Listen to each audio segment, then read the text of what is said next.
अब हम बात करेंगे स्वास्थ्य पर। डॉक्टर विपिन सिंह जी हैं, बहुत बहुत स्वागत है। आप डायरेक्टर हैं नागपुर मल्टी स्पेशलिटी हॉस्पिटल के, आपका बहुत बहुत स्वागत है। साथ ही जो स्त्री रोग विशेषज्ञ हैं डॉक्टर शैलजा पांडे जी, आपका भी बहुत बहुत स्वागत है। Thank you.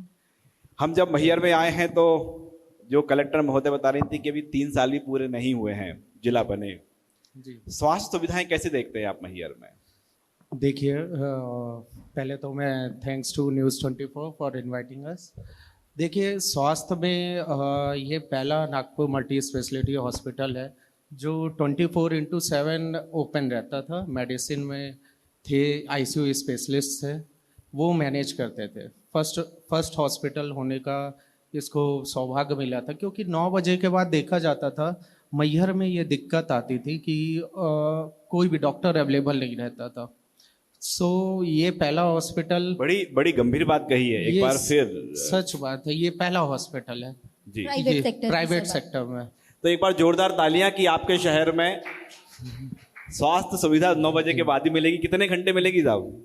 जी, ये 24/7 अवेलेबल रहते थे सर। और फिर इसके बाद फिर इन्होंने धीरे धीरे, हमारे जो पुराने डायरेक्टर थे अथर्व कृष्णा फुसे जी, उन्होंने बहुत फैसिलिटीज़ आगे बढ़ाया और मैहर को बिलीव करवाया कि आपको नागपुर जबलपुर जाने की ज़रूरत नहीं है, हम फैसिलिटीज़ नागपुर की यहीं पे देंगे।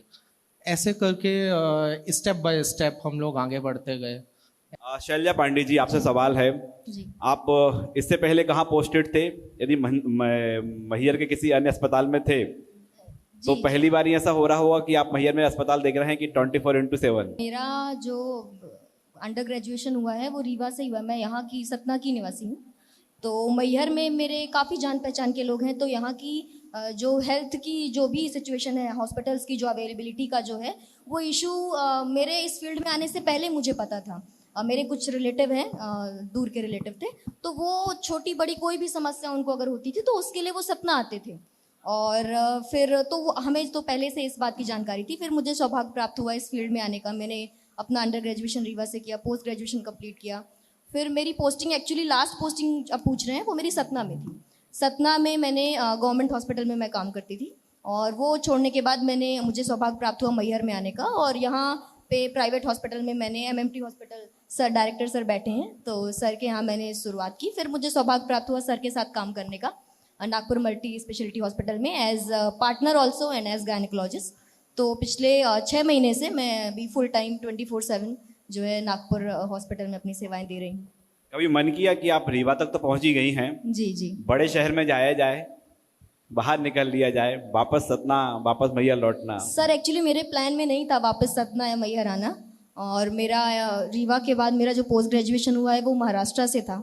तो महाराष्ट्र में हेल्थ फैसिलिटीज़ एमपी के हर डिस्ट्रिक्ट से, आप मैहर ले लीजिए, सतना, रीवा, इवन जबलपुर, इंदौर, अगर आप कंपेयर करेंगे इंदौर को मुंबई से, तो obviously Mumbai is having better facilities, advance care. And जहाँ से मेरा पोस्ट ग्रेजुएशन था, कोल्हापुर सिटी कहते हैं उसको, तो वो आपने जबलपुर या रीवा के इक्विवेलेंट सिटी होगी।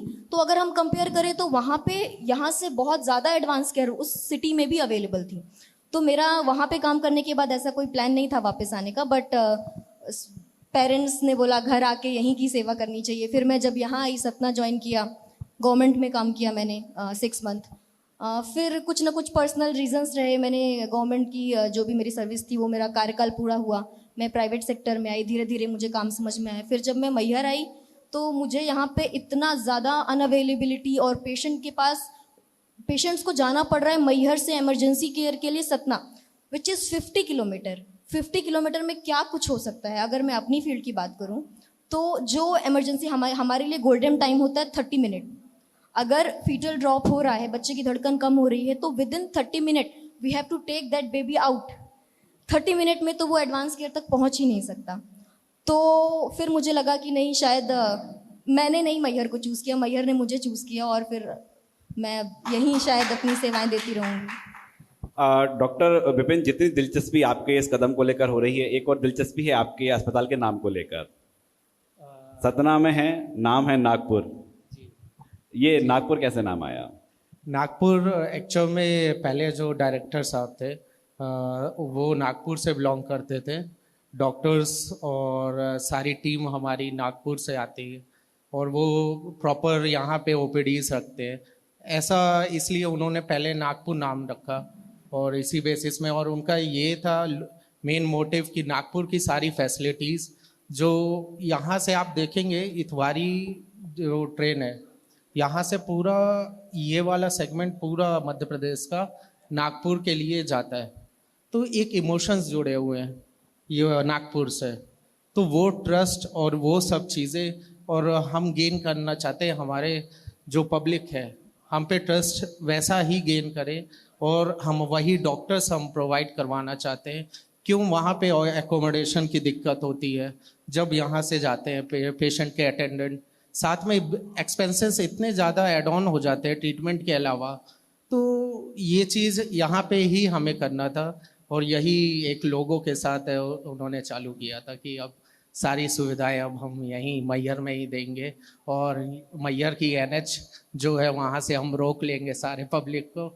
ये हमारा भविष्य में यही मोटिव है कि एक दिन ऐसा आएगा कि नागपुर में सारे पेशेंट्स हमारे पास ही और हम पे ट्रस्ट उतना ही करेंगे जितना अभी कर रहे हैं।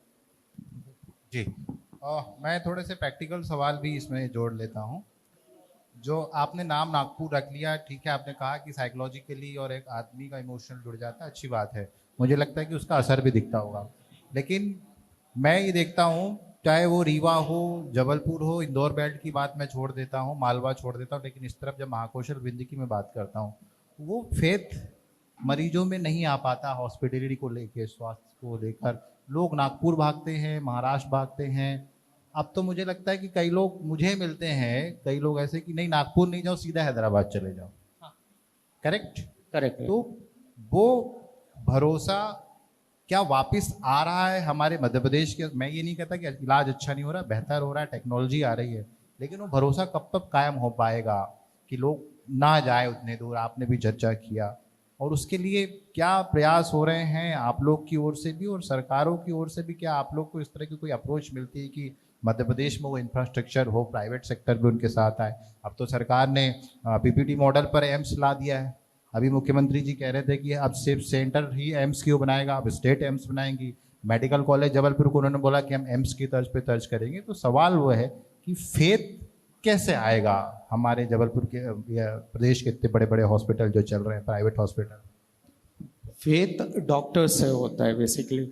डॉक्टर्स जैसे मुख्यवार सर हैं नागपुर में, उन्होंने पूरा नागपुर को एक सेट किया। मतलब उनका एक मोटिव था पेशेंट फर्स्ट।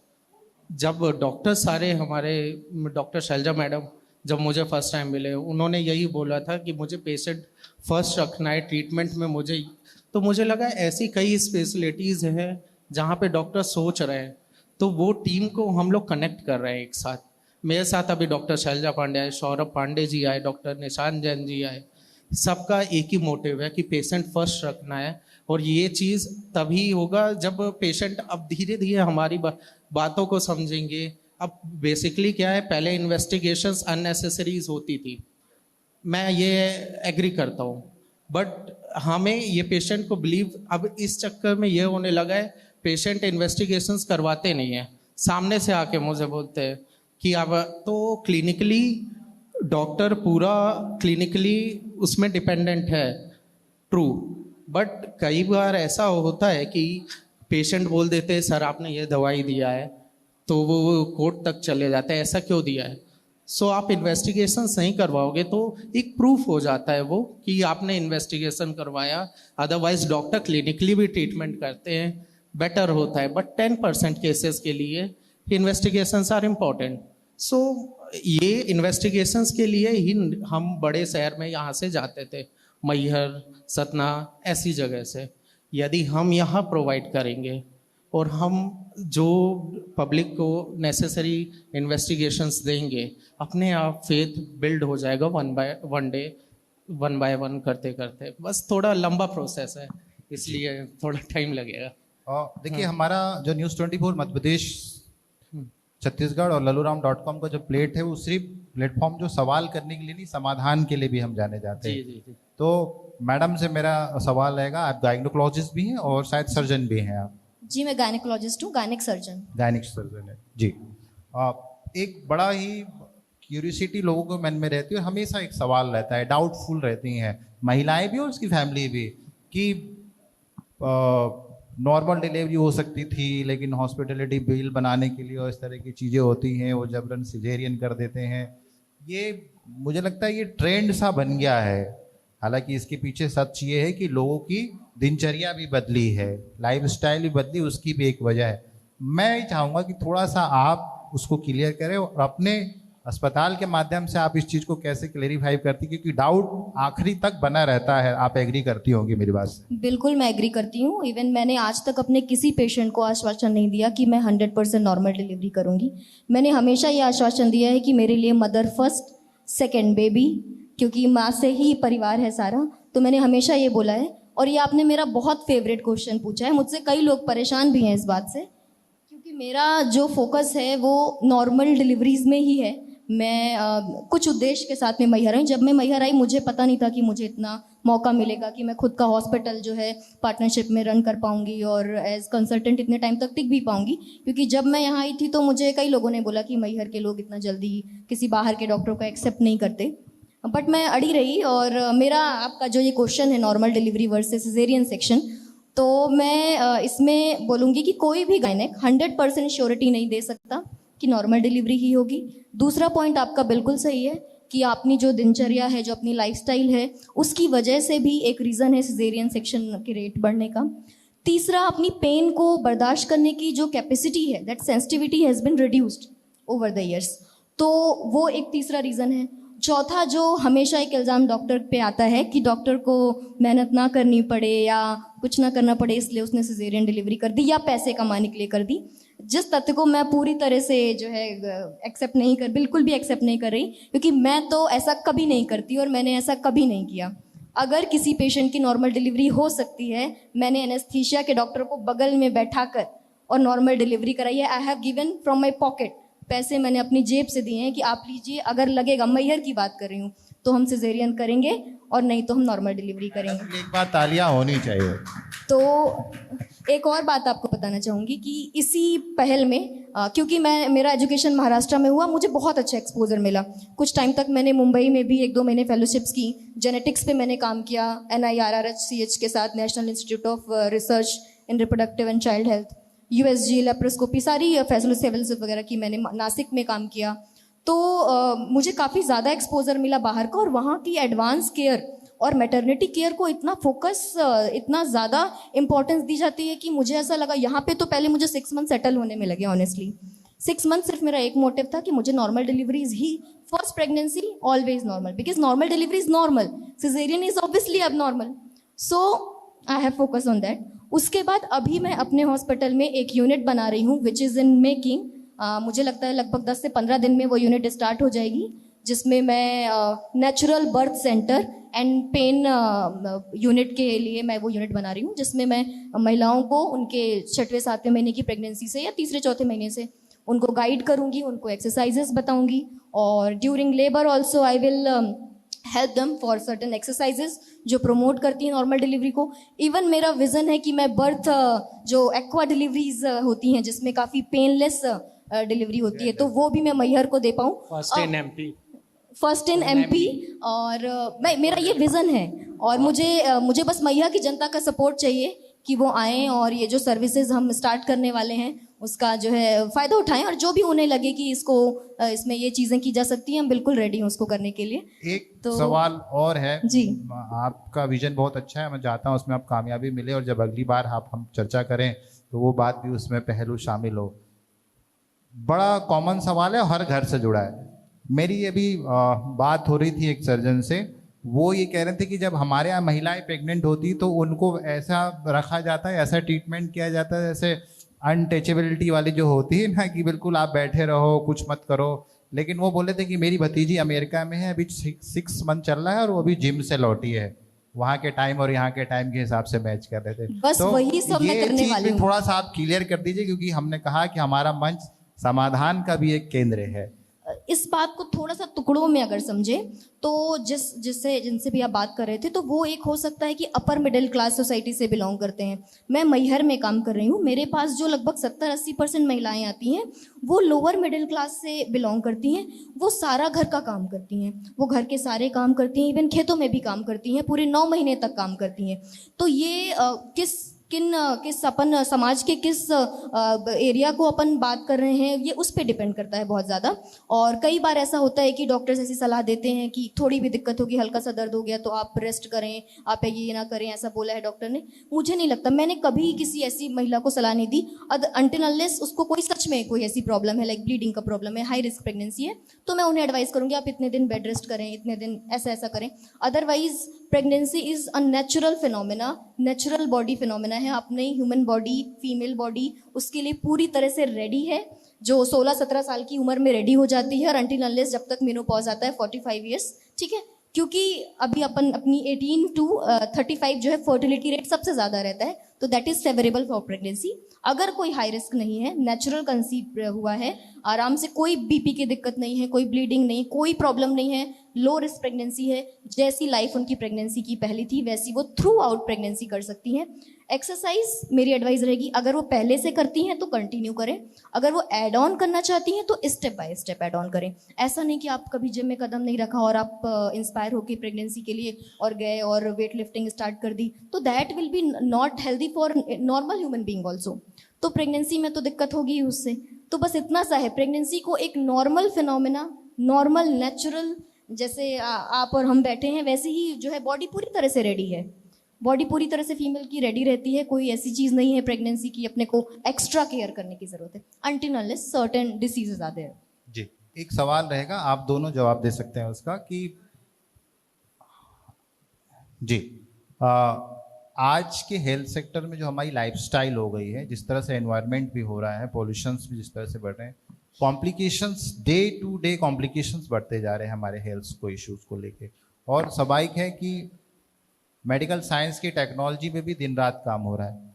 अभी भी आप जिस अस्पताल को संचालित कर रही हैं, लगता है कि अभी भी टेक्नोलॉजी पे और काम करने की ज़रूरत है, और आप लोग खुद कितना जो है डेली टू डेली इसको जो है अपडेट करते हैं और उस कॉम्प्लिकेशंस को सॉल्व करने की कोशिश की जाती है?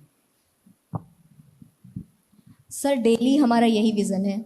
जो एक्चुअली जब हमने हॉस्पिटल स्टार्ट किया था तो बेसिक केयर के साथ, बेसिक केयर, प्राइमरी केयर हम कैपेबल थे करने के लिए। उसके बाद हमने सेकेंडरी केयर जिसमें ऑपरेटिव सारी तरह की सर्जरीज, ऑर्थो सर्जरीज, गायनिक की कॉम्प्लिकेटेड सर्जरी, इवन क्योंकि मैं गायनिकोलॉजिस्ट हूँ, 24/7 अवेलेबल हूँ, सो मैं टर्शरी केयर जो रहती है, जो कॉम्प्लिकेटेड सर्जरीज होती हैं, that can also I can handle. ICU है हमारे पास। जो मुझे अभी मैहर में चाहिए दैट इज़ ब्लड बैंक, क्योंकि अभी कलेक्टर मैडम और सर चले गए हैं, विधायक सर, अगर होते तो मैं उनसे रिक्वेस्ट करती, अगर ब्लड बैंक मैहर में अवेलेबल हो पाता तो हमारे लिए बहुत ज़्यादा हेल्प हो पाती, ताकि हम जो सर्विसेज हैं अपनी, जो अपग्रेडेशन है उसको और कर पाते बिना किसी रिस्क के।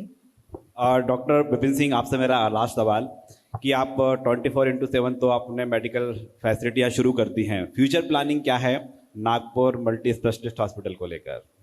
अभी हमारा मल्टी स्पेशलिटीज़ है, फिर हम सुपर स्पेशलिटीज़ में आगे फॉरवर्ड करेंगे। सेकेंड थिंग मेरा ये कि हमें ना पेशेंट फर्स्ट रखने का एक ही मोटिव था कि हर चीज़ जो भी रिक्वायरमेंट होगी पेशेंट से रिलेटेड, वो एक डॉक्टर ही समझ सकता है कि उसको कौन सी नेसेसरी अभी इस एरिया के हिसाब से क्या क्या उनको इन्वेस्टिगेशंस की ज़रूरत है, जो कौन से पेशेंट्स ज़्यादा आ रहे हैं हमारे पास, वो तो हम उस चीज़ को पहले रखेंगे। जैसे आप बोल रहे हैं कि अभी कार्डियक पेशेंट्स बढ़ रहे हैं, सो कार्डियक पेशेंट्स यदि मेरे OPD में आ रहे हैं तो मेरा फर्स्ट और इसी में यही रहेगा, कार्डियोलॉजिस्ट से मैं इकोकार्डियोग्राफी और ये सारी चीज़ें जो पॉसिबल हो सकती है कार्डियक सेक्टर में, वो मैं पहले ट्राई करूँगा। सेकंड, जैसे जैसे मुझे फील होगा, जैसे जैसे समझ में आता जाएगा मुझे कि अभी मैहर एक बहुत area like Rewa medical college है, सतना मेडिकल कॉलेज है, इधर जबलपुर मेडिकल कॉलेज है, हमारे पास डॉक्टर्स बहुत अच्छे हर जगह अवेलेबल है। बस हमें इनको प्रोवाइड करवाना है सही टाइम पे, बेसिक केयर देना ज़रूरी है, प्राइमरी ट्रीटमेंट। कई बार पेशेंट इमरजेंसी में ट्रांसपोर्ट होते होते मैंने देखा है डेथ हो गई है। यदि हम स्टेबल करके पेशेंट को यहीं ऑपरेट करवा देते हैं, मैक्सिमम ट्राई कर सकते हैं। अब आप बोलेंगे लंग ट्रांसप्लांट आज नेसेसरी है मैयर के लिए, तो नहीं है, अभी नहीं है रेडी मैयर इस चीज़ के लिए। सो कुछ चीज़ें हैं जैसे ट्रॉमा हो गया, हम पूरा मैनेज कर सकते हैं यहाँ पे। तो ये आफ्टर 10 ईयर्स यदि हमारा ऐसा ही पैनल डिस्कशन हुआ, सो फिर आगे हम बताएंगे आपको कि हम कितना अचीव कर गए हैं और क्या क्या फॉरवर्ड आ गए। As per the demand of community and public, Rakesh ji, we'll serve them. हम लोग जब बड़े शहरों में अक्सर घूमते हैं और रहते भी हैं, तो दिमाग में हमेशा एक पिक्चर चलती है कि यार शायद वहाँ ये सब चीज़ें नहीं होगी, वैसे डॉक्टर नहीं होंगे, मैहर हो गया या डिंडोरी इस तरफ जाते हैं।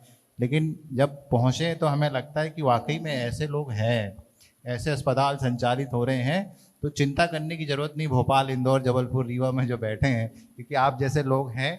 और बिल्कुल जो भारत की आत्मा गांव में बसती है, और हम देख पा रहे हैं कि गांव भी समृद्ध हो चले हैं। और मल्टी स्पेशलिटी हॉस्पिटल, अब देखें कि मैहर जो था, मैहर के लोग थे, जिला मुख्यालय के लिए रीवा जाना होता था, आज जिला मुख्यालय आपका यहाँ पर है, तो हेल्थ फैसिलिटी भी लगातार बढ़ी है, वो भी यहीं पर आपके बीच है। बहुत बहुत धन्यवाद इस चर्चा में शामिल होने के लिए डॉक्टर विपिन सिंह, जो डायरेक्टर हैं नागपुर मल्टी स्पेशलिस्ट हॉस्पिटल के, और डॉक्टर शैल्या पांडे जी, आपके भी बहुत बहुत धन्यवाद। Thank you so much, sir.